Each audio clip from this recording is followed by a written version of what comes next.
এদেশে হিন্দুরা থাকতে পারবে, কিন্তু ইসকনের গুন্ডারা থাকতে পারবে না।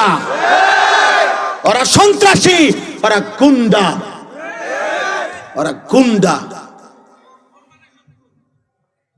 আশ্চর্য কথা, ৯২% মুসলমানের দেশে বেটা বেঈমান।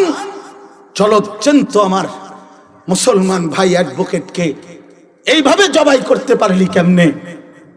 মানুষ কেমনে এত বড় নরপশু হয়? মানুষ কত এত বড় হিংস্র কেমনে হয়?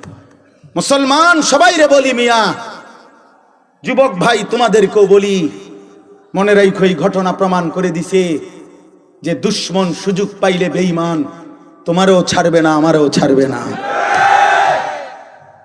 কেবল বলে হুজুররা কাছিল্লায় প্রত্যেক সময়, হ্যাঁ সব সময় ভাবে কেবল হুজুররা কাছিল্লায়, মামুনুল হক কাছিল্লায়, শুধু ওমকে কাছিল্লায়।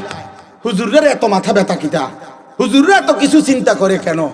আজকে মুসিবত তো শুধু হুজুরদের উপরে না। অ্যাডভোকেট সাইফুল ইসলাম আলিফ তো হুজুর না? কথা বলেন না কেন? আমার সেই ভাইকে জবাই করে দিল কেন বেঈমানে? বলেন কেন জবাই করলো? আমরা তো কোনোদিন এদেশে কোথাও কোন মুসলমান ৫ই আগস্টের পরে মুসলমানরা হিন্দুদের অসংখ্য মন্দির পাহারা দিছে না কোথাও? তো এই পাহারার বিনিময় এটা, এই পাহারার এই বিনিময় যে আমার ভাইকে জবাই করে দিলা। এই জন্য দোস্ত আমার, এই অস্থিরতা বড় সাংঘাতিক অস্থিরতা, যে এটা হতেই পারে না, আমরা এটা মানি না। ইসকন ইনশাআল্লাহ শহীদ সাইফুল ইসলাম আলিফের রক্তের উপরে ইসকন নিষিদ্ধ হবেই হবে ইনশাআল্লাহ।